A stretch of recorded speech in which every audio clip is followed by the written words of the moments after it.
मेरा नाम भावना है। मेरे भाई का दोस्त उनकी शादी अटेंड करने के लिए अमेरिका से आया तो शादी में मौजूद सारी लड़कियों ने उसे पसंद किया, लेकिन उसने मुझे देखा और मुझे पसंद करके मुझसे शादी कर ली। मुझे अमेरिका ले आया। मैं बहुत खुश थी।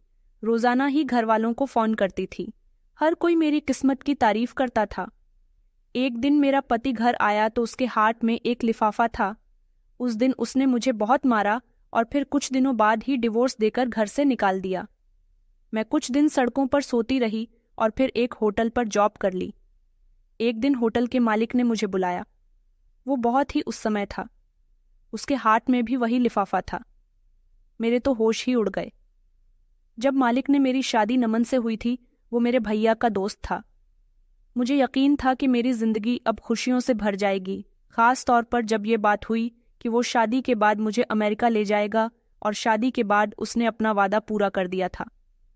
पासपोर्ट और कागजात वगैरह सब तैयार हो चुके थे, और फिर वो दिन भी आ गया जब मैं अपने माता पिता और भाई बहन को छोड़कर उनसे विदा होकर फ्लाइट में बैठ गई थी।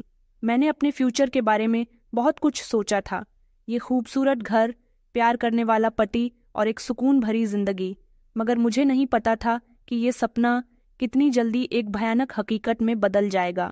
अमेरिका पहुंचने के बाद शुरुआत के दिन तो बहुत अच्छे से गुजरे थे। नमन रोज मुझे घुमाने के लिए ले जाते थे। मैं रोज घर वालों को फोन कर दिया करती थी और बताया करती थी कि मैं बहुत खुश हूँ। सब मेरी किस्मत की तारीफ करते थे। एक दिन नमन काम से लौटे तो उनके हाथ में एक लिफाफा था। वो बहुत ही गुस्से में थे। बेवजह ही मुझे गालियां देने लगे थे और झगड़ा शुरू कर दिया। मैंने उनसे जब वजह पूछी तो उन्होंने मेरे मुंह पर थप्पड़ मारकर मुझे खामोश करवा दिया। बस उस दिन से ही उनका व्यवहार बदल गया था। वो रोजाना मेरा मोबाइल चेक किया करते थे, सारे मैसेज पढ़ते थे, और फिर एक दिन उन्होंने मेरे बैग से मेरा पासपोर्ट उठाकर अपने कब्जे में ले लिया था। उस दिन मुझे एक अजीब सा डर महसूस हुआ था, जैसे किसी ने मेरे पर काट दिए हों। मेरी खुशियों से भरी जिंदगी कैद खाने में बदलकर रह गई थी। नमन ने मुझे घर से बाहर निकलने से मना कर दिया था, और अगर मैं कभी जाना भी चाहती तो वो मेरे साथ जाया करते थे। वो मुझे किसी से भी बात नहीं करने देते थे। घर में भी मैं अकेली ही रहती थी। उन्होंने मुझे किसी से मिलने जुलने की इजाज़त भी नहीं दी थी। न किसी दोस्त, न किसी रिश्तेदार से बात करने की परमिशन भी नहीं थी। मेरे पेरेंट्स से भी मेरी बातचीत बहुत कम होती थी। उन्होंने मुझे हर तरह से अकेला कर दिया था। शारीरिक अत्याचार की शुरुआत भी धीरे धीरे हो गई थी। पहले पहले तो उन्होंने मुझे थप्पड़ मारा, फिर धक्के देना शुरू कर दिया, और फिर अब ये सब कुछ उनका रूटीन बन गया था। मैं अंदर ही अंदर टूट रही थी। मेरी आत्मा जख्मी हो रही थी, मगर मैंने हार नहीं मानी थी। मैंने अपने आप से वादा कर लिया था कि मैं जिंदा रहूंगी। मैं इस जुल्म के सामने नहीं झुकूंगी। हर जख्म, हर आंसू मुझे और मजबूत बना रहा था।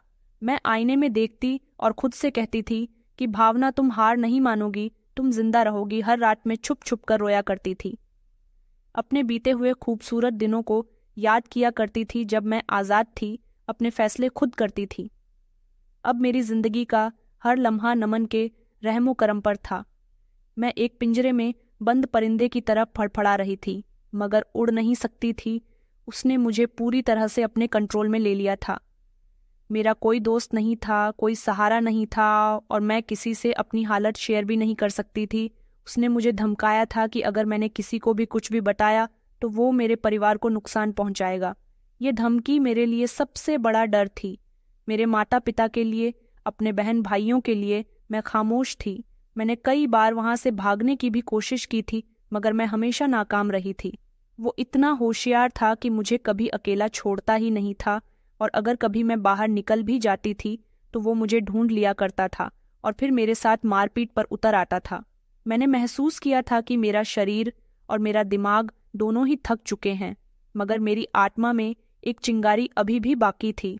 वो चिंगारी उम्मीद की और आज़ादी की थी, और एक बेहतर जिंदगी की थी। मैंने अपने आप से वादा कर लिया था कि ये सब हमेशा ऐसा नहीं रहेगा। एक दिन आएगा जब मैं इस कैद से आज़ाद हो जाऊंगी। मैंने अपने अंदर की आवाज़ को सुनना शुरू कर दिया था, जो मुझे हौसला देती थी, मुझे बताती थी कि मैं कमज़ोर नहीं हूँ, मैं लड़ सकती हूँ।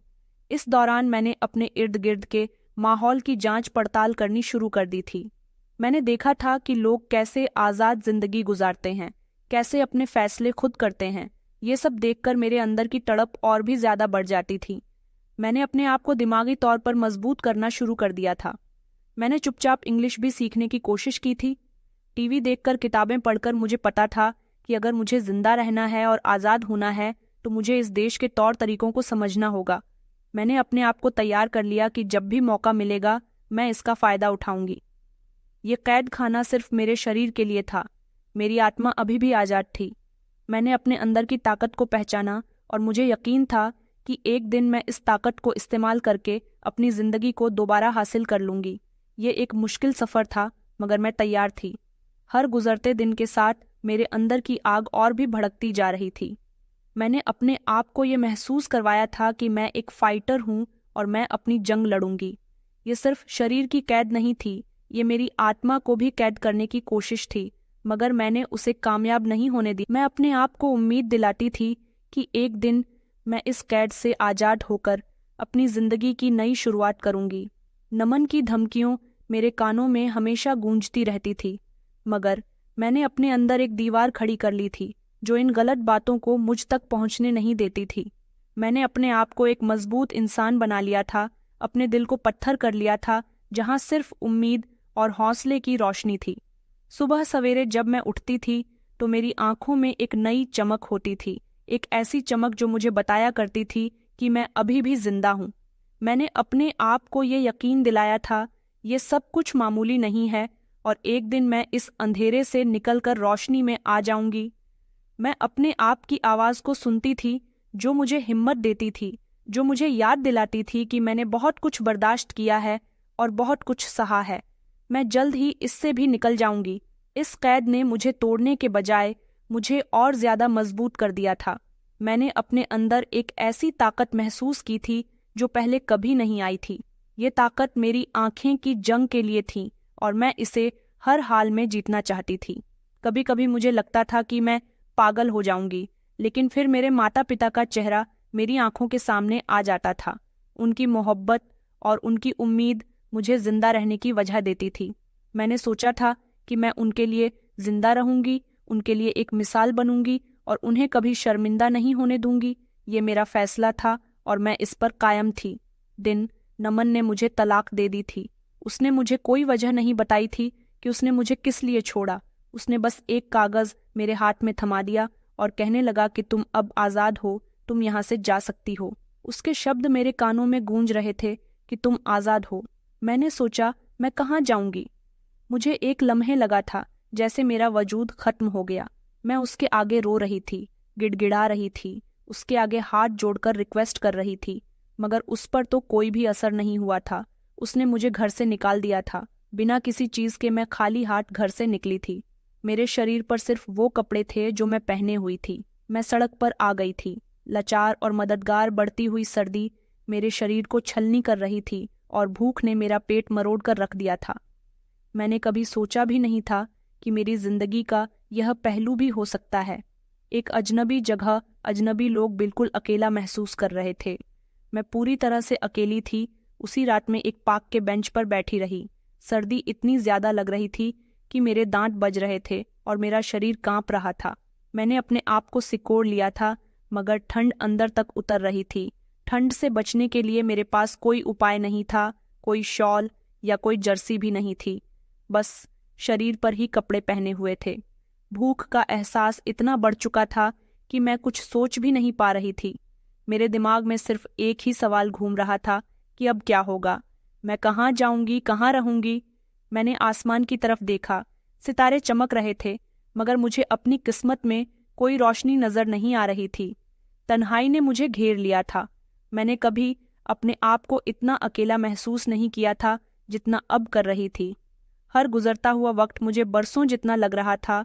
मैंने अपने बीते हुए दिनों को याद किया, जब मैं अपने घर में सलामत और खुशी रहती थी। मेरे माता पिता, भाई बहन मुझे बहुत प्यार करते थे। वो दिन कितने अच्छे थे, कितने खूबसूरत थे, और आज मैं कहाँ आ गई थी। कई दिन तक मैं सड़कों पर भटकती रही थी। मेरी रात इसी तरह से गुजर रही थी। मैंने कचरे के ढेर से खाना तलाश किया था, पार्क में रात गुजारी थी, वहाँ की बेंचों पर सोई थी। गुजरते दिनों के साथ मेरी हालत बिगड़ती चली जा रही थी। मेरे कपड़े फट चुके थे, मेरे बाल बिखरे हुए थे जिनमें कंघी लगे हुए भी कई दिन हो गए थे, और मेरी आंखों में एक मरी हुई सी चमक थी। लोग मुझे देखकर रास्ता बदल लिया करते थे, जैसे मैं कोई बीमारी हूँ। मैंने कई बार अपनी जान लेने की भी कोशिश की, सोचा कि सुसाइड कर लेती हूँ, मगर फिर जब मेरे अंदर एक चिंगारी उभरती, वो चिंगारी जिसने मुझे जीने पर मजबूर कर दिया था, जो मुझे याद दिलाया करती थी कि मैंने इतनी मुश्किलों का सामना किया है, मैंने इतनी परेशानी सही है, तो फिर अब मैं हार क्यों नहीं मान रही हूँ? मुझे हार नहीं माननी है, नहीं मैं आगे बढ़ूंगी। मैंने अपने आप से कहा था कि मुझे जिंदा रहना है, मुझे अपनी जिंदगी दोबारा से हासिल करनी है। एक दिन मैं गली में बैठी हुई थी, सर्दी और भूख से बेहाल हो चुकी थी। तभी मेरे सामने से एक बूढ़ी औरत गुजरी। उसने मुझे देखा और उसकी आंखों में तरस था। वो मेरे पास आई और मुझे कुछ खाने को दिया। मैंने कई दिनों से वैसे भी कुछ नहीं खाया था। मैं बहुत भूखी थी, तो मैंने जल्दी से वो खाना खा लिया। उसने मुझसे मेरी हालत के बारे में पूछा। फिर मैंने उसे अपनी कहानी सुनाई। उसने मेरी आंखों में आंसू देखे और फिर उसने मुझे एक जगह का पता बताया जहां मैं जाकर रह सकती थी। उसने कहा, वहां तुम्हें रहने की जगह तो मिलेंगे ही, खाना भी मिलेगा और शायद तुम अपनी जिंदगी की नई शुरुआत भी कर सकोगी। उसके शब्द मेरे लिए उम्मीद की किरण बन गए थे। मैंने उसका शुक्रिया अदा किया और उस जगह पर पहुंच गई जिसके बारे में उसने बताया था। उस जगह का रास्ता तो बहुत ही लंबा था, मगर मेरे कदमों में एक नई ताकत आ गई थी। मैंने सोचा कि शायद यूं ऊपर वाले की तरफ से एक इशारा है। अब मेरे पास ठीक मौका है। जब मैं वहां पहुंची तो वहां एक सिंपल सी बिल्डिंग थी, मगर मेरे लिए वो किसी महल से कम नहीं थी। अंदर दाखिल होते ही मुझे गर्मी महसूस हुई थी और फिर मुझे खाने के लिए खाना दिया गया। मैंने कई दिनों बाद पेट भरकर खाना खाया था। वहां और भी औरतें मौजूद थीं जिनकी कहानियां मुझसे मिलती जुलती थीं। उन्होंने मेरा स्वागत किया था और मुझे एक बिस्तर दिया गया। उस रात में वहां सुकून से सोई थी। कई महीनों के बाद मुझे इतनी गहरी नींद आई थी। ये जगह एक हॉस्टल की तरह थी। यहाँ रहकर मेरी जिंदगी में एक नया मोड़ आया था। वहां मुझे न सिर्फ शारीरिक तौर पर आराम मिल रहा था, बल्कि दिमागी सुकून भी हासिल हुआ था। मैंने वहां की काउंसलर से बात की, जिन्होंने मुझे हिम्मत दी थी और मुझे बताया था कि मैं अकेली नहीं हूँ। उन्होंने मुझे कानूनी मदद के बारे में भी बताया था, मगर मैं अभी इसके लिए तैयार नहीं थी। मेरा सबसे पहला मकसद यही था कि मैं पहले अपने पैरों पर खड़ी होना चाहती थी। मैंने वहां की दूसरी लड़कियों से भी बहुत कुछ सीखा था। वो सब अपनी अपनी जगह एक जंग लड़ रही थी, मगर उनके चेहरे पर एक फैसला था, एक हौसला था। मैंने महसूस किया था कि मैं भी उनमें से एक हूँ और हम सब मिलकर एक दूसरे का सहारा बन सकती हैं। ये हॉस्टल मेरे लिए सिर्फ एक जगह नहीं थी, बल्कि ये एक नई जिंदगी की शुरुआत थी। मैंने अपने आप से कहा था कि अब मैं पीछे मुड़कर नहीं देखूंगी, अब मैं सिर्फ आगे बढ़ूंगी। मैंने अपने जख्मों को भरने की पूरी कोशिश की थी। मैंने फैसला कर लिया था कि मैं अब एक मजबूत इंसान बनूंगी। मैं इरादा कर चुकी थी कि अब मुझे रुकना नहीं है। और सुबह जब मैं उठती तो मेरे अंदर एक नई उम्मीद होती थी।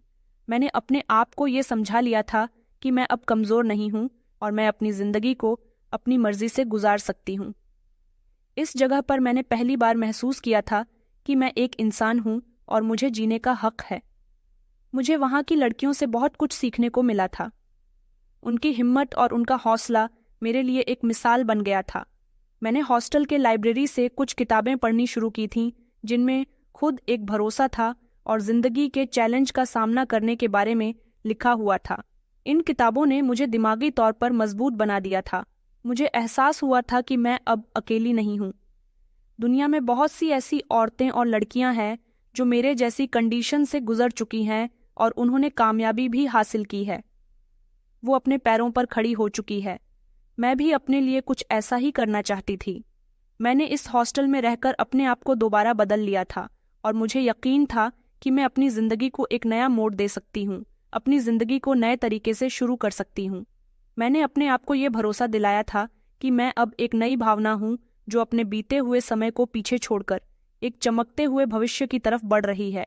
ये हॉस्टल मेरे लिए मेरा कुल संसार बन गया था, जहाँ मैंने ज़िंदगी जीने के नए नए तरीके सीखे। मैंने सोच लिया था कि अब मुझे अपने पैरों पर खड़ा होना चाहिए। वहाँ की काउंसलर ने मेरी बहुत मदद की थी।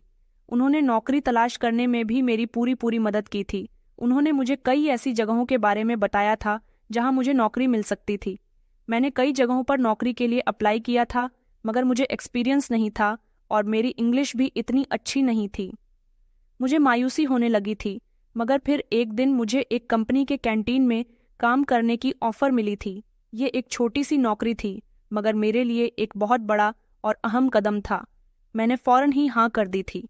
मुझे पता था कि ये काम मेरे लिए आसान नहीं होगा, मगर मैं किसी भी चैलेंज का सामना करने के लिए तैयार थी। अब मुझे डरना नहीं था, रुकना नहीं था, हारना नहीं था। मैंने अगले ही दिन से नौकरी ज्वाइन कर ली थी। कैंटीन में मेरा काम बहुत मेहनत वाला था और सारे दिन खड़े होकर काम करना पड़ता था, क्योंकि वहाँ नौकरों को आराम करना बिल्कुल भी अलाउड नहीं था। मुझे सुबह सवेरे उठकर वहाँ जाना पड़ता था, बर्तन धोने होते थे, साफ सफाई करनी होती थी। ये सारे काम मेरे लिए नए थे। मैंने कभी सोचा भी नहीं था कि ये सारे काम करूँगी, मगर अब ये मेरी हकीकत थी। मैंने अपने आप को ये समझा लिया था कि ये सिर्फ एक शुरुआत है और मुझे इससे बेहतरीन फ़ायदा उठाना होगा। मेरी ज़िंदगी जो कभी परेशानियों भरी हुआ करती थी, मुझे उसको बेहतर करना होगा।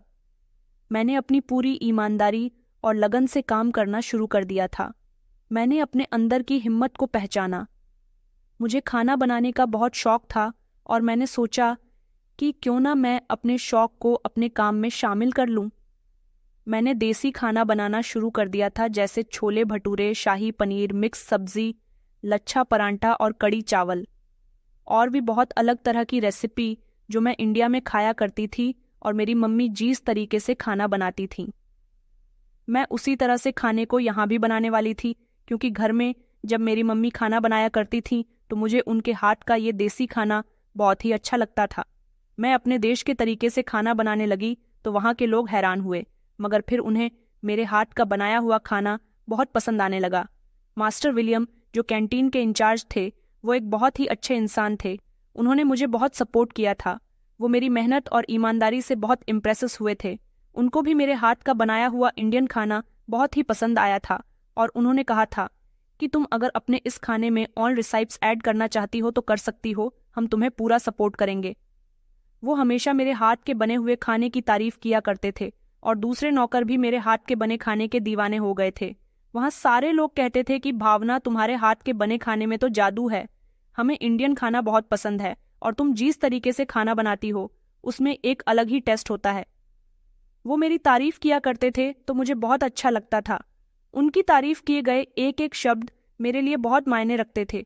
ये सारी तारीफ मुझे हौसला दिया करती थी कि मैं कुछ कर सकती हूँ, मैं किसी से कम नहीं हूँ, मैं बहुत काम। मेरी छोटी सी कैंटीन की नौकरी ने मुझे एक पहचान दी थी। लोग मुझे इंडियन खाने वाली भावना के नाम से जानने लगे थे। ये सब मेरे लिए एक बहुत ही बड़ा खुशी का एहसास था कि लोग मेरी मेहनत को सराह रहे हैं। मेरी जिंदगी में थोड़ी सी परेशानी आने लगी थी। मैंने हॉस्टल छोड़कर एक छोटे से कमरे में रहना शुरू कर दिया था, जो कि एक किराए का कमरा था। मैं अपनी कमाई से अपनी ज़रूरत को पूरी किया करती थी और कुछ पैसे बचा भी लेती थी। मैंने अपने आप को बेहतर महसूस करना शुरू कर दिया था। मैं बहुत खुश थी क्योंकि अब मैं अकेली नहीं थी। मेरे पास काम था और मेरे आसपास अच्छे लोग थे, मगर दिल में एक डर अभी भी बाकी था। मेरे पति नमन का, उसकी यादें, उसके दिए हुए जख्म मुझे कभी कभी बेचैन कर दिया करते थे। रातों को मैं सो नहीं पाती थी। उसके अत्याचार का मंजर मेरी आंखों के आसपास घूमता रहता था। मैंने अपने आप को ये समझा लिया था कि वो अब मेरे बीते हुए समय का हिस्सा है। वो मुझे छोड़ चुका है तो फिर अब मुझे उससे नहीं डरना चाहिए। अब जब मेरा उसके साथ कोई संबंध नहीं है तो फिर मैं उसके बारे में क्यों सोच रही हूँ, क्यों उससे डर रही हूँ? मुझे तो सिर्फ आगे बढ़ना है। मैं अपने कैंटीन के लोगों से बात किया करती थी, उनकी बातें सुनती थी और खुद भी बोलने की कोशिश करती थी। वहाँ तरह तरह के लोग गाते थे। मैंने कुछ किताबें भी पढ़ना शुरू कर दी थी। मैं उन लोगों की लैंग्वेज को समझने की कोशिश करती थी। जितना हो सकता अपने कस्टमर को अच्छी सर्विस देने की कोशिश करती थी। मैं इंग्लिश सीखने की पूरी कोशिश कर रही थी ताकि मेरी वोकैबुलरी बेहतर हो सके। मुझे पता था कि अगर मुझे इस देश में तरक्की करनी है तो मुझे अपनी लैंग्वेज में परफेक्ट होना होगा। मैंने अपने आप को एक नया मकसद दे दिया था और मैं इस मकसद को हासिल करने के लिए पूरी तरह से परफेक्ट बन गई थी। कैंटीन की नौकरी मेरे लिए सिर्फ एक जिम्मेदारी या मेरी नौकरी नहीं थी, बल्कि मेरे लिए एक नई शुरुआत थी, एक ऐसे कदम की जिसने मुझे अपनी जिंदगी की डोर अपने हाथ में लेने का मौका दिया था। मैंने खुद में महसूस किया था कि मैं अब कमज़ोर नहीं हूँ। मैं एक मजबूत और ताकतवर लड़की बन गई हूँ, जो अपने सपनों को पूरा करने के लिए किसी भी मुश्किल का सामना कर सकती है। हर सुबह जब मैं सवेरे उठती थी, तो मेरे अंदर एक नई उमंग, एक नई चाहत और एक नई ख्वाहिश होती थी। मैंने अपने आप को ये समझा लिया था कि अब मैं एक आज़ाद इंसान हूँ। अब कोई भी मुझे अपनी कैद में नहीं कर सकता और मुझे अपनी ज़िंदगी को अपनी मर्जी से गुजारने का पूरा पूरा हक है।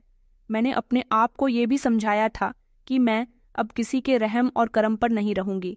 मैं अपने लिए खुद काफ़ी हूँ, बल्कि मैं अपनी किस्मत खुद लिख सकती हूँ। कैंटीन के काम ने मुझे फाइनेंशियली तौर पर मजबूत नहीं कर दिया था, बल्कि मुझे लोगों से जुड़ने का मौका भी दिया था। मैंने महसूस किया था कि ये छोटी छोटी कामयाबियां मुझे और बड़ी बड़ी मंजिलें की तरफ ले जा रही है। मेरे दिल में एक नई उम्मीद पैदा हो चुकी थी और मैं अपने फ्यूचर के बारे में बहुत ज़्यादा सोचने लगी थी। मैं अपने आप को ये महसूस करवाना चाहती थी कि मैं अब एक नई भावना हूँ, जो अपने पुराने समय को पीछे छोड़कर आगे बढ़ चुकी है और एक नए फ्यूचर की तरफ बढ़ रही है। मैंने अपने आप को और भी ज़्यादा बेहतर बनाने के लिए ऑनलाइन कोर्सेस भी शुरू कर दिए थे, ख़ास तौर पर कंप्यूटर और कम्युनिकेशन स्कॉलर्स के बारे में। मुझे पता था ये हुनर मुझे आगे पढ़ने में मदद दे सकता था। मैं हर रोज़ कुछ नया सीखने की कोशिश करती थी, ताकि मैं अपने आप को आगे की कामयाबी के लिए और ज़्यादा निखार सकूं। मेरे अंदर एक लगन पैदा हो चुकी थी और मैं अपने आप को एक कामयाब इंसान के तौर पर देखना चाहती थी। कैंटीन में काम करते हुए मुझे कई महीने गुजर चुके थे। मेरी जिंदगी एक रूटीन पर आ चुकी थी। सुबह जल्दी उठना, कमरे की साफ सफाई करना, अपने लिए नाश्ता बनाना, तैयार होकर काम पर जाना और फिर वापस आकर थोड़ी देर आराम करना, उसके बाद रात का खाना बनाना। मैंने अपने आप को इस रूटीन में अच्छी तरह से ढाल लिया था और मुझे इसमें एक सुकून महसूस होता था। मैं अपने काम में परफेक्ट हो चुकी थी और मेरी बनाई हुई डिशेस कंपनी के नौकर और कस्टमर को बहुत अच्छी लगती थी। मास्टर विलियम भी मुझ पर पूरा भरोसा करते थे और मुझे हमेशा नए पकवान बनाने की परमिशन देते रहते थे, क्योंकि मेरी ही वजह से उनका कैंटीन चल पड़ा था। अमेरिका में भी ऐसे बहुत सारे लोग थे जो इंडिया से आकर रह रहे थे, जिनको इंडियन फूड बहुत पसंद था और कुछ अमेरिकन लोगों को भी इंडियन फूड खाने का शौक था। उनको इस छोटे से कैंटीन में उनकी ही पसंद का खाना मिल रहा था। मेरी जिंदगी में एक ठहराव आ गया था और मैं बीते हुए दिल पर लगे जख्मों को भरने की कोशिश कर रही थी। एक दिन जब मैं कैंटीन में रोज की तरह काम कर रही थी, तो मैंने देखा कि एक नया इंसान कैंटीन में दाखिल हुआ था। वो बहुत ही हैंडसम और पढ़ा लिखा इंसान लगता था, या फिर किसी बहुत बड़ी कंपनी का मालिक था। कोई बहुत ही फेमस इंसान। उसकी चाल में खास तरह का कॉन्फिडेंस था और उसकी आंखों में गहराई थी। वो सीधा मास्टर विलियम के पास आया और उनसे बात करने लगा। मास्टर विलियम ने उन्हें मास्टर हेनरी के नाम से पुकारा था और मुझे बाद में पता चला कि वो कंपनी के मालिक थे। उनकी मौजूदगी ने मुझे बेचैन कर दिया था। मैंने उन्हें पहली बार देखा था, मगर मुझे लगा जैसे मैं उन्हें पहले से जानती हूँ। मास्टर हेनरी अक्सर कैंटीन में आने लगे थे। वो कभी अकेले आते थे तो कभी अपने साथ दूसरे लोगों को भी लेकर आते थे। शायद उनके ऑफिस के लोग होते होंगे।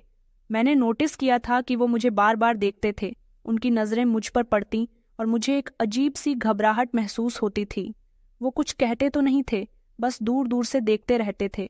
मुझे उनकी नज़रों में एक अजब एहसास महसूस होता था, जैसे वो मुझे पहचानने की कोशिश कर रहे। मैंने सोचा कि वो शायद मेरे इंडियन फूड की वजह से मुझे देख रहे हैं, या फिर मेरे इंडियन होने की वजह से मुझे देख रहे हैं, क्योंकि अमेरिकन्स और इंडियंस में कोई भी इंसान आसानी से फ़र्क महसूस कर सकता है। मगर उनकी नज़रों में कुछ और भी था, कुछ ऐसा जो मुझे परेशान कर रहा था। मेरे दिल में एक शक पैदा होने लगा था। मुझे लगता था कि कहीं वो मेरे पति नमन को तो नहीं जानते। क्या वो उनके कहने पर तो मुझे नहीं देख रहे? मेरे बीते हुए समय के डर ने मुझे एक बार फिर से बुरी तरह से झंझोर दिया था। मुझे बेचैनी होने लगी थी, घबराहट होने लगी थी।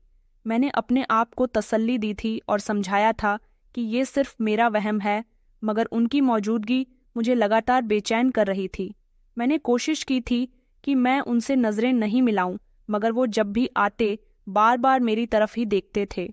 उनकी आंखों में एक नरमी हुआ करती थी, मगर मुझे इस नरमी में भी एक सवाल नजर आता था। मैंने अपने आप को ही समझा लिया था कि मैं अब एक आज़ाद लड़की हूँ और मुझे किसी से डरने की ज़रूरत नहीं है, मगर मेरे अंदर का डर मुझे अभी भी परेशान कर रहा था, जो अभी भी मेरे दिल में बाकी था। मैंने अपने आप को काम में बिजी रखने की पूरी कोशिश की थी, ताकि अगर मैं काम में बिजी रहूं तो मैं उनके बारे में ज़्यादा न सोच सकूं, मगर उनकी तस्वीर मेरे दिमाग से हटती ही नहीं थी। मैंने मास्टर विलियम से उनके बारे में पूछा तो उन्होंने मुझे बताया कि मास्टर हेनरिक बहुत ही कामयाब और नेक दिल इंसान है। वो अपनी कंपनी के नौकरों का बहुत ख्याल रखते हैं। उनकी बातें सुनकर मुझे थोड़ा सा सुकून मिला था, मगर मेरे दिल का शक अभी पूरी तरह से खत्म नहीं हुआ था। मैंने सोचा था कि अगर वो सच में नमन के बारे में कुछ भी जानते हैं तो क्या वो मुझे नुकसान पहुंचाने की कोशिश करेंगे, या फिर मैं कुछ ज्यादा ही सोच रही हूँ, या फिर ऐसा भी हो सकता है कि वो मेरी मदद भी कर सकते हैं। ये ढेर सारे सवाल मेरे दिमाग में घूमते रहते थे। मैंने अपने आप को मजबूत करने का फैसला कर लिया था। मैंने सोचा था कि अगर वो सच में नमन के बारे में कुछ जानते हैं तो मुझे उनका सामना करना पड़ेगा। मैं अब वो कमज़ोर भावना नहीं थी जो किसी के जुल्म के सामने झुक जाए। मैंने अपने अंदर की ताकत को दोबारा से जगा दिया था। मैंने अपने आप से कहा था कि मैं किसी भी कंडीशन में उनका सामना करने के लिए तैयार हूँ। मास्टर हेनरी की मौजूदगी में मेरी जिंदगी ने एक नया मोड़ ले लिया था। मुझे नहीं पता था कि ये मोड़ मुझे कहाँ ले जाएगा, मगर मैं तैयार थी। मैंने अपने दिल में फैसला कर लिया था कि मैं अब एक आज़ाद लड़की हूँ और मुझे अपने फैसले खुद करने हैं। मेरे आगे पीछे कोई नहीं है।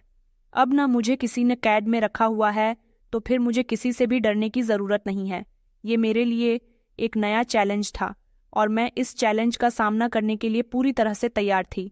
हर गुजरते हुए दिन के साथ मैं उन नज़रों में एक नया सवाल देखा करती थी और मेरा इंटरेस्ट बढ़ता जा रहा था। उनकी खामोश नज़रें अब एक कहानी सुना रही थीं जिसे मैं समझने की कोशिश कर रही थी। कभी कभी मुझे लगता था कि वो मुझे हमदर्दी से देख रहे हैं और कभी कभी मुझे उनकी नज़रों में एक गहरी सोच नज़र आती थी। ये सब मुझे बेचैन कर रहा था, मगर साथ ही एक अजीब सी उम्मीद भी दिल में पैदा हो रही थी। उनकी मौजूदगी ने मेरे दिल में एक अजीब सी हलचल मचा दी थी, जैसे कोई तूफान आने वाला हो, मगर मैं इस तूफान का सामना करने के लिए अभी तैयार नहीं थी। मुझे ये भी महसूस होता था कि उनकी नज़रों में मेरे लिए इज्जत थी जो मुझे बहुत अच्छी लगती थी। मैंने उनके हर हरकत को ध्यान से देखना शुरू कर दिया था और मुझे लगा कि उनका मकसद मुझे सिर्फ नुकसान पहुंचाना नहीं है, बल्कि कुछ और है। मैं कुछ ज्यादा ही सोचने लगी थी। एक दिन जब मैं कैंटीन में अपने काम में बिजी थी तो मास्टर विलियम मेरे पास आए और कहने लगे कि मास्टर हेनरी ने मुझे उनके ऑफिस में बुलाया है। मेरे दिल की धड़कनें तेज हो गई थीं और मैं सोच रही थी कि उन्होंने ना जाने मुझे क्यों बुलाया होगा। मुझे लगा कि मेरा शक सही था, वो सच में नमन के बारे में ही कुछ जानते हैं। मेरे दिमाग में कई सारे सवाल उभर आए थे कि क्या वो मुझे नौकरी से निकाल देंगे, कि अब वो मुझसे नमन से रिलेटेड कोई बात कहेंगे। एक डर की लहर मेरे पूरे शरीर में दौड़ गई थी। मैंने मास्टर विलियम से इजाज़त ली और मास्टर हेनरी के ऑफिस की तरफ चल पड़ी थी। मेरे कदम भारी हो रहे थे। हर कदम जैसे मेरे साथ एक नया खौफ लेकर आ रहा था। मेरा डर बढ़ता चला जा रहा था। जब मैं मास्टर हेनरी के ऑफिस में दाखिल हुई तो वो अपनी कुर्सी पर बैठे हुए थे। उन्होंने मुझे भी बैठने का इशारा किया था। मैं सामने रखी कुर्सी पर बैठ गई थी और मेरी नज़रें उनकी नज़रों से मिल गई थीं। उनकी आंखों में एक अजीब सी चमक थी जो मुझे समझ नहीं आ रही थी। उन्होंने मुस्कुराते हुए कहा कि भावना, मैं तुमसे कुछ बात करना चाहता हूँ। मैंने सर हिला दिया था और मेरे दिल की धड़कन तेज हो गई थी। फिर उन्होंने वही कहा जिसके बारे में मैं पहले से ही सोचकर आई थी। उन्होंने कहा, मैं नमन का पुराना दोस्त हूँ। ये शब्द सुनकर मुझे एक जोरदार झटका लगा था। मैं फौरन ही सोचने लगी कि ये मेरी जिंदगी का सबसे बुरा दिन है। आगे कहा कि मैं तुम्हारे हालात से बहुत अच्छी तरह से वाकिफ हूँ। मुझे पता था कि नमन ने तुम्हारे साथ क्या किया है। उनके शब्द सुनकर मैं हैरान रह गई थी। मुझे यकीन नहीं आ रहा था कि वो ये सब कैसे जानते हैं। उन्होंने बताया कि नमन ने उन्हें अपनी मुश्किलों के बारे में बताया था और इस दौरान उन्होंने मेरी हालत के बारे में भी जान लिया था। उन्होंने कहा कि जब उन्हें पता हुआ कि मैं इस कंपनी में कैंटीन में काम कर रही हूँ तो उन्होंने मुझे जानबूझकर नौकरी दी थी ताकि वो मेरी मदद कर सके। उनके शब्द सुनकर मैं उलझन और शक में जा चुकी थी। मैंने कहा, क्या ये सच है? क्या कोई अजनबी इंसान मेरी इतनी भी मदद कर सकता है? मैंने उनसे पूछा कि आपने मेरी मदद क्यों की? आपको इससे क्या फायदा होगा? उन्होंने मुस्कुराते हुए कहा कि भावना, हर मदद के पीछे कोई फायदा नहीं होता। मैंने तुम्हारी आंखों में एक चमक देखी थी, एक ऐसी चमक जो हार मानने को तैयार नहीं थी। मैंने तुम्हारी हिम्मत और लगन को सराहा है और मैंने सोचा है कि तुम्हें एक मौका मिलना चाहिए। उनके शब्द मेरे दिल को छू गए थे। मैंने कभी नहीं सोचा था कि कोई अजनबी मेरी इतनी मदद करेगा, मेरी इतनी परवाह करेगा। मगर फिर भी मेरे दिल में एक शब्द बाकी था। मैंने अपनी जिंदगी में बहुत धोखे खाए थे और मैं किसी पर भी इतनी आसानी से भरोसा नहीं कर सकती थी। मास्टर हेनरी ने महसूस किया कि मैं अभी भी शक में डूबी हुई हूँ। उन्होंने कहा कि भावना, मैं जानता हूँ कि तुमने बहुत कुछ सहा है, मगर मैं तुम्हें यकीन दिलाना चाहता हूँ कि मैं तुम्हारा दोस्त हूँ, तुम्हारा दुश्मन नहीं हूँ, तुम्हारा कुछ भी बुरा नहीं चाहता, बल्कि मैं तुम्हारे बारे में सोचता हूँ और मैं तुम्हारी मदद करना चाहता हूँ। उन्होंने मुझे कुछ डॉक्यूमेंट्स दिखाए जिसमें नमन के बारे में कुछ डिटेल्स लिखी हुई थीं और ये भी लिखा हुआ था कि वो अब अमेरिका से बाहर जा चुका है। ये सब देखकर मुझे थोड़ा सुकून मिला था। मैंने महसूस किया कि शायद ये सच कह रहे हैं। मेरे दिमाग में पुराने समय की सारी सख्त यादें ताज़ा हो गई थीं, मगर इस बार उनके साथ एक उम्मीद की किरण भी थी। मैंने उनका शुक्रिया अदा किया था और उनके ऑफिस से बाहर आ गई थी। मेरे कदम अब हल्के हो गए थे और मेरे दिल में एक अजीब सी खुशी छाई हुई थी। मैंने सोचा था कि शायद ऊपर वाले ने मेरी प्रार्थना सुन ली है। ये एक बहुत बड़ा सच था जिसने मेरी जिंदगी का रुख बदल दिया था। मैंने अपने आप को समझाया था कि मुझे मास्टर हेनरी का पूरा भरोसा करना चाहिए, क्योंकि वो मेरी मदद करना चाहते हैं। उनकी आंखों में मैंने सच देखा था। ये मेरी जिंदगी की एक नई शुरुआत थी, एक ऐसी शुरुआत जिसमें मुझे उम्मीद की रोशनी नजर आ रही थी। मैंने अपने बीते हुए समय को पीछे छोड़कर आगे बढ़ने का फैसला कर लिया था। वैसे भी उस समय ने मुझे दिया ही किया था और मास्टर हेनरी की मदद से मैं अपनी जिंदगी को दोबारा से बनाने का इरादा कर चुकी थी। उसी लम्हे मुझे लगा कि मेरी जिंदगी में एक नया वक्त शुरू हो चुका है और इस वक्त को अब मैं अपने हिसाब से जीऊंगी। मैंने अपने आप को बेहतर बनाने की पूरी कोशिश की थी और सोच लिया था कि मुझे अपने फैसले खुद करने हैं। उनकी बातों ने मेरे दिल से एक बोझ उतार दिया था। मुझे लगा जैसे मैंने कुछ समय बाद ठीक से सांस ली हो। उनकी हमदर्दी और उनके अच्छे व्यवहार ने मेरे दिल में एक नई जगह बना ली थी और मैंने पहली बार महसूस किया था कि मैं सच में सलामत हूँ। उन्होंने मुझे एक नई जिंदगी का रास्ता दिखाया था और मैं उस रास्ते पर चलने के लिए पूरी तरह से तैयार थी। मास्टर हेनरी से मुलाकात करने के बाद मेरी जिंदगी में एक नया बदलाव आया था। मैंने उन पर भरोसा करने का फैसला कर लिया था। हालांकि मेरे दिल में अभी भी थोड़ा बहुत शक बाकी था, मगर उनकी बातों में एक सच्चाई थी, एक भरोसा था और उनकी आंखों में उस सच्चाई की चमक भी दिख रही थी कि वो झूठ नहीं बोल रहे, वो सच में मेरी मदद करना चाहते हैं। मैंने अपने आप को ये समझा लिया था कि वो इंसान मेरी जिंदगी को बेहतर बनाएगा। मास्टर हेनरी ने मुझसे कहा था कि वो मेरा पासपोर्ट वापस लेकर आएंगे। ये शब्द मेरे लिए किसी चमत्कार से कम नहीं थे। मेरा पासपोर्ट मेरे लिए मेरा डॉक्यूमेंट नहीं था, बल्कि मेरी आज़ादी की पहचान थी। कुछ दिन के बाद मास्टर हेनरी ने मुझे अपने ऑफिस में बुलाया और मेरा पासपोर्ट मेरे हवाले कर दिया था। मैंने पासपोर्ट को अपने हाथ में लिया तो मेरी आंखों से आंसू बहने लगे थे। ये कैसा लम्हा था जिसे मैं कभी नहीं भूल सकती थी। मैंने कई महीनों बाद अपनी आज़ादी को महसूस किया था। मैंने मास्टर हेनरी को पूरे दिल से शुक्रिया कहा था और उनकी आभारी रही थी। इस बार मेरे धन्यवाद में कोई शक नहीं था। मेरे व्यवहार में उनके लिए बेहद इज्जत थी। उन्होंने मुस्कुराते हुए कहा था कि भावना, ये तो सिर्फ शुरुआत है, इसके बाद मेरी जिंदगी में और भी ज़्यादा खुशगवार बदलाव आएंगे।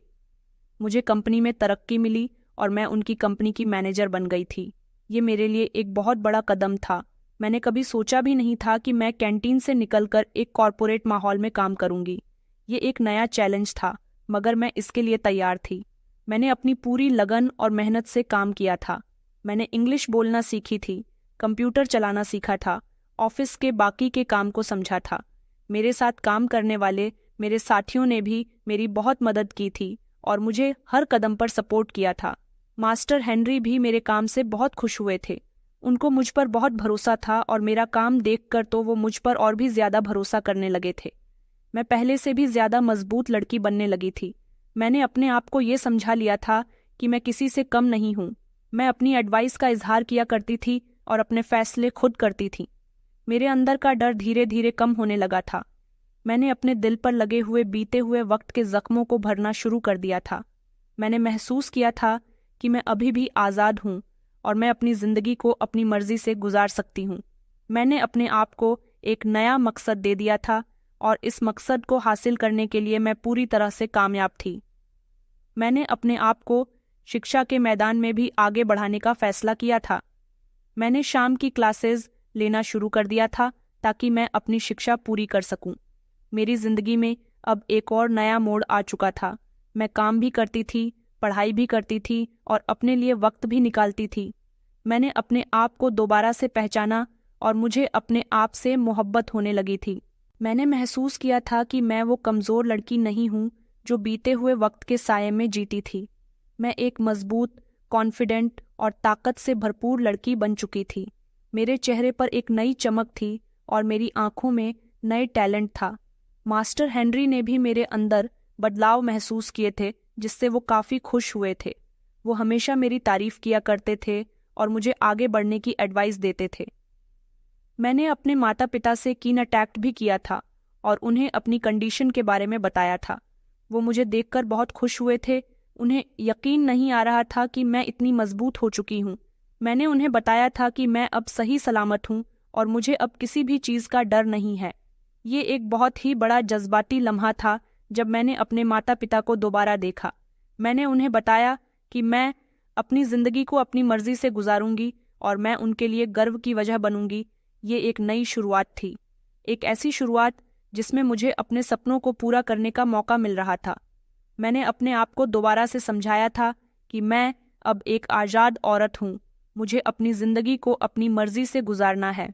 हर गुजरते हुए दिन के साथ अपनी कामयाबियों पर गर्व महसूस करती थी और मुझे यकीन था कि मैं अब और भी आगे बढ़ूंगी। मेरे अंदर एक कॉन्फिडेंस पैदा होने लगा था जिसने मुझे एक नई पहचान दी थी और मैंने महसूस किया था कि मैं अब किसी भी मुश्किल का सामना आसानी से और अकेले कर सकती हूँ। अब मैं सिर्फ अपने लिए नहीं बल्कि इन सारी औरतों के लिए भी एक मिसाल बनना चाहती थी जो मेरे जैसी कंडीशन से गुजर रही थी। मैंने अपने आप को समझा लिया था कि मेरा बीता हुआ समय मुझे कमज़ोर नहीं कर सकता, बल्कि ये मुझे और भी ज़्यादा मजबूत बनाता है। मेरी ज़िंदगी में सब कुछ ठीक चल रहा था। मैं अपनी नौकरी में खुश थी, पढ़ाई भी कर रही थी और मेरे अंदर एक नया कॉन्फिडेंस भी आ चुका था। मास्टर हेनरी और मेरे बीच में एक स्पेशल रिश्ता बन चुका था। वो मेरे लिए सिर्फ एक बॉस नहीं थे, बल्कि एक अच्छे दोस्त भी बन गए थे और एक हमदर्द इंसान थे। वो हमेशा मेरी मदद करते थे और मुझे हर कदम पर सपोर्ट किया करते थे। मैंने महसूस किया था कि उनकी मौजूदगी मेरी ज़िंदगी में बहुत ही अहमियत रखती है। उनके साथ बातचीत करते हुए मुझे एक सुकून सा महसूस होता था। एक दिन मास्टर हेनरी ने मुझे अपने ऑफिस में बुलाया। मैंने सोचा कि शायद वो ऑफिस के किसी काम के लिए मुझे बुला रहे होंगे, इसलिए मुझसे बात करनी होगी। मगर जब मैं वहां पहुंची तो उनके चेहरे पर एक अजीब सी घबराहट थी। उन्होंने गहरी सांस ली और कहने लगे कि भावना, मैं तुमसे कुछ कहना चाहता हूँ। मैंने उनकी तरफ देखा और मुझे लगा जैसे वो बहुत ही ज़रूरी बात कहने वाले हैं। उन्होंने कहा कि मैं तुमसे मोहब्बत करता हूँ। उनके शब्द सुनकर मुझे एक ज़ोरदार झटका लगा था। मैंने तो सोचा भी नहीं था कि वो मुझसे ऐसी बात करेंगे। मैं बहुत घबरा गई थी और कन्फ्यूजन में पड़ गई थी। मेरे दिमाग में कई सारे सवाल उभर कर आ गए थे कि क्या ये सच था जो मैं सुन रही थी? क्या वो सच में मुझसे मोहब्बत करते हैं? मैंने उनसे कहा कि मास्टर हेनरी, मैंने पहले ही बहुत कुछ सहा है। मैं किसी भी बात पर आसानी से भरोसा नहीं कर सकती और सबसे बड़ी बात यह है कि मैं शायद खुद को आपके काबिल समझती भी नहीं हूँ।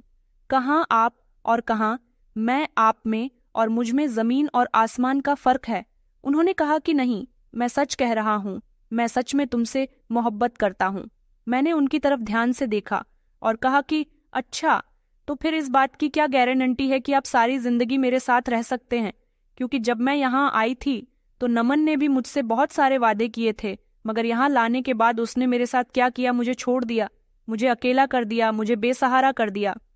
अब जब मैं इस हद तक पहुंच गई हूँ, तब मैं दोबारा से खुद को बर्बाद होते हुए नहीं देखना चाहती। उन्होंने मेरी बात ध्यान से सुनी और कहा कि भावना, मैं जानता हूँ कि तुमने बहुत कुछ बर्दाश्त किया, मगर मैं तुम्हें यकीन दिलाता हूँ कि मेरी मोहब्बत सिर्फ तुम्हारे लिए है और मैं तुम्हें कभी धोखा नहीं दूंगा। मैं तुम्हारी जिंदगी को खुशियों से भर दूंगा, और अगर तुम्हें मेरी मोहब्बत पर विश्वास नहीं है और तुम्हें लगता है कि जिस तरह से नमन ने तुम्हें बर्बाद कर दिया मैं भी उसी तरह से तुम्हें बर्बाद कर दूंगा, तो फिर मैं तुम्हारे लिए कुछ करना चाहता हूँ। उन्होंने कहा कि मैं अपने अकाउंट में मौजूद जितनी भी रकम है उसकी आधी रकम तुम्हारे नाम करता हूँ, और मेरी जितनी प्रॉपर्टी है उसकी आधी प्रॉपर्टी भी मैं तुम्हारे नाम करता हूँ। मैं कल ही कानूनी कार्रवाई करके ऐसा कर दूंगा। फिर अगर तुम्हें कभी भी लगे कि मैं तुम्हें धोखा दे रहा हूँ तो तुम कभी भी बर्बाद नहीं हो सकोगी। वैसे तो मैं तुम्हें कभी भी धोखा नहीं दूंगा, लेकिन तुम्हारी तसल्ली के लिए और तुम्हारा भरोसा जीतने के लिए बहुत ज़रूरी है कि मैं अपनी आधी प्रॉपर्टी और अपना आधा बैंक बैलेंस तुम्हारे नाम कर दूं। मैं उनकी बात सुनकर हैरान रह गई थी, मगर दिल में खुशी और भरोसा था कि चलो, वो पूरी तरह से मेरा साथ निभाने के लिए तैयार है। उनकी आंखों में मोहब्बत थी मेरे लिए, जो कि मुझे कायल कर रही थी। मैंने अपने बीते हुए समय के जख्मों को याद किया और मेरे दिल से धोखे का डर भी अब खत्म हो चुका था। उनकी बातों में एक सच्चाई थी जो मुझे उन पर भरोसा करने पर मजबूर कर रही थी। मास्टर हेनरी की मोहब्बत की तरफ देखते हुए मैंने अपने आप को तसल्ली दी थी और समझाया था कि हर इंसान एक जैसा नहीं होता और मुझे एक मौका देना चाहिए अपनी जिंदगी को आगे बढ़ाने के लिए। मैंने महसूस किया था कि मास्टर हेनरी की मोहब्बत मुझे एक नई जिंदगी दे सकती है। आखिरकार मैं मास्टर हेनरी की मोहब्बत को कबूल करने का फैसला कर चुकी। मैं उनके ऑफिस गई और उन्हें बताया कि मैं भी उनसे मोहब्बत करती हूँ। उनके चेहरे पर एक खुशी की लहर दौड़ गई थी। उनकी दौलत, उनकी जायदाद और पैसा मेरे लिए कोई मायने नहीं रखता था, लेकिन हर इंसान को अपने बुरे वक्त की तैयारी करके रखना चाहिए। मास्टर हेनरी ने अपने वादे के मुताबिक अपना आधा बैंक बैलेंस और अपनी आधी प्रॉपर्टी मेरे नाम कर दी थी। मुझे लगा कि जैसे मेरी जिंदगी की नई शुरुआत हो गई है। सबसे पहले उन्होंने कानूनी कार्रवाई पूरी करके मेरे नाम वो सब कुछ कर दिया था जैसा उन्होंने मुझसे वादा किया था। उसके बाद हम दोनों ने उनके तरीके से शादी कर ली थी। हमारी शादी एक सिंपल तरीके से हुई थी, जिसमें हमारे करीब के कुछ दोस्त थे। ये मेरी जिंदगी का सबसे खूबसूरत दिन था। मैंने कभी सोचा भी नहीं था कि मुझे दोबारा इतनी खुशी नसीब होगी। शादी के बाद मेरी जिंदगी पूरी तरह से बदल गई थी। हेनरिक बहुत ही प्यार करने वाले और ख्याल रखने वाले पति साबित हुए थे।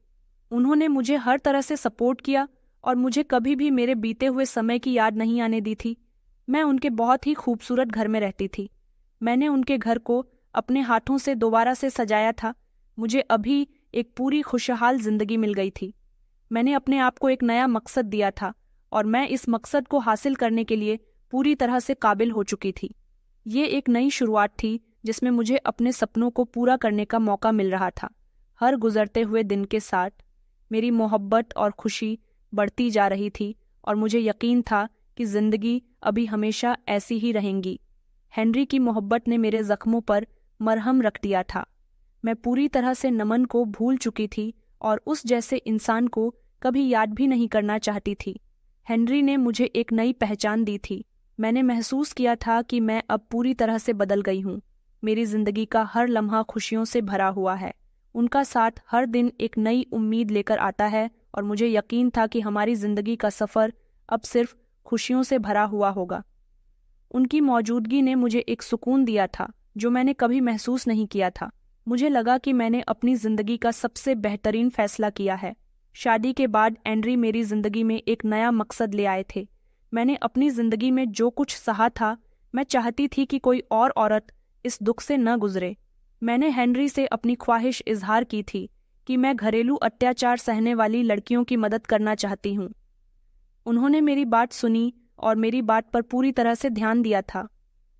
हमने मिलकर एक टीम बनाई जिसका मकसद था कि घरेलू अत्याचार से पीड़ित लड़कियों और औरतों को सहारा देना, कानूनी मदद और उनको इंसाफ दिलवाना। ये काम मेरे लिए सिर्फ एक काम नहीं था, बल्कि ये मेरा सपना था, मेरा मकसद था। हमने एक टीम बनाई थी और उसका नाम रखा था उम्मीद की किरण। शुरू में हमें कुछ मुश्किलों का सामना भी करना पड़ा था, मगर हमने हार नहीं मानी थी। हमने लोगों की मदद की और धीरे धीरे हम लोग फेमस हो गए थे। मजबूर और लाचार लोगों की मदद करने का काम हमने शुरू कर दिया था। और तो और लड़कियों की आंखों में उम्मीद की चमक देखती थी तो मुझे अपनी जिंदगी का मकसद मिल जाता था। मुझे महसूस होता था कि मेरी जिंदगी की सारी मुश्किल का एक ही मकसद था, और वो ये था कि मैं दूसरों की मदद कर सकूं। हमने अपनी टीम की एक ब्रांच इंडिया में भी खोली। ये मेरे लिए एक बहुत ही जज्बाती लम्हा था। मैंने अपने देश में अपनी बहनों की मदद करने का जो सपना देखा था, अब वो पूरा हो रहा था। इंडिया में भी हमारी टीम ने बहुत अच्छा काम किया। हमने कई अत्याचार सहने वाली लड़कियों को अत्याचार से आज़ाद कराया और उन्हें एक नई जिंदगी दी। मैं अक्सर इंडिया जाती रहती हूँ और वहाँ की लड़कियों और औरतों से मिलती हूँ। उनकी कहानियों सुनकर मुझे और भी ज़्यादा हौसला मिलता है और मुझे यकीन होता है कि हम सभी रास्ते पर हैं। इस दौरान मैंने अपनी यूनिवर्सिटी की शिक्षा भी पूरी कर ली थी। मैंने बिजनेस मैनेजमेंट में डिग्री हासिल की और फिर अपने कामयाब कारोबार शुरू कर लिया था। ये कपड़ों का ब्रांडी था जिसमें मैंने इंडियन ड्रेसेस को अलग अंदाज में पेश किया। मेरा कारोबार बहुत ही कामयाब हुआ और मैंने कई औरतों को रोजगार दिया। मैंने अपने कारोबार को अपने टीम से जोड़ लिया था और अपने प्रॉफिट का हिस्सा में लोगों में बांट दिया करती थी। मैं अब एक वर्किंग वुमन बन गई थी, एक स्ट्रॉन्ग टीम की मैनेजर थी और सबसे बढ़कर मैं खुशहाल और बेफिक्र औरत थी। मैं दुनिया भर की औरतों के लिए एक उम्मीद की किरण बन गई थी। मैंने अपनी कहानी सुनाकर औरतों को ये पैगाम दिया कि वो कभी हार नहीं माने और अपने सपनों को पूरा करने के लिए किसी भी मुश्किल का सामना करें। मेरी कहानी कई औरतों के लिए हौसले की वजह साबित हुई थी और वो अपनी जिंदगी में काफ़ी सारे बदलाव भी लेकर आई थीं। मैंने अपने गुजरे हुए समय को भुला दिया था, मगर मैं उन जख्मों को कभी नहीं भूली थी। वो जख्म मुझे याद दिला देते थे कि मैं कहाँ से कहाँ आई हूँ और मुझे किस मकसद के लिए जीना है। हेनरी हमेशा हमेशा के लिए मेरे साथ थे। वो मेरे हर फैसले में मेरा साथ दिया करते थे और मुझे आगे बढ़ने की एडवाइस देते थे। जिंदगी खुशी और सुकून से भरी हुई थी। मैंने कभी नहीं सोचा था कि मेरी जिंदगी का ये अंजाम हो सकता है। हर गुजरते दिन के साथ मेरी जिंदगी एक पूरा का पूरा दायरा बन चुकी थी, जिसमें हर मुश्किल के बाद एक रोशन सुबह होती है। मैंने अपनी जिंदगी का हर लम्हा दूसरों की मदद के लिए न्यौछावर कर दिया था और मुझे इसमें एक गहरा सुकून महसूस होता था। ये मेरी जिंदगी का सबसे बड़ा मकसद था और मैं इस मकसद को हासिल करके बहुत खुश हुई थी। मैंने महसूस किया था कि मेरा सफ़र अभी खत्म होने वाला नहीं, बल्कि ये तो एक नई शुरुआत है जहां मैं अपनी कहानी से दूसरों को इम्प्रेस करूंगी और उन्हें भी अपने सपनों को पूरा करने की हिम्मत दूंगी। फ्यूचर में मेरा इरादा है कि मैं हर जगह से घरेलू हिंसा की शिकार औरतों को बचा सकूं। मैं चाहती हूं कि कभी कोई औरत मेरी जैसी कंडीशन से ना गुजरे, और अगर गुजरे तो उसे पता हो उसके लिए उम्मीद की किरण मौजूद है। मेरी जिंदगी का हर लम्हा एक सबक है और मैं अपने इस सबक को दूसरों के साथ बांटकर उन्हें मजबूत करूंगी। ये मेरा सपना था और मैं इसे पूरा करने के लिए पूरी तरह से तैयार हूँ। इंडिया वापस आना मेरे लिए एक सपने की तरह था, मगर इस बार ये था कि मैं अकेली नहीं थी। हेनरी मेरे पति मेरे साथ थे और हमने अपने शहर के इलाके में एक बड़ा सा घर खरीदकर उसमें उम्मीद की किरण का ऑफिस बनाया था। यहाँ भी हम औरतों की भरपूर मदद करते हैं, बेसहारा औरतों को सहारा देते हैं और उन्हें इंसाफ दिलवाते हैं। हमारा काम अभी भी जारी है, सच्चाई का और अच्छाई का। तो दोस्तों, कहानी कैसी लगी कमेंट में ज़रूर बताएं। वीडियो अच्छी लगी तो इसे लाइक करें और हमारे चैनल को सब्सक्राइब करना ना भूलें। धन्यवाद।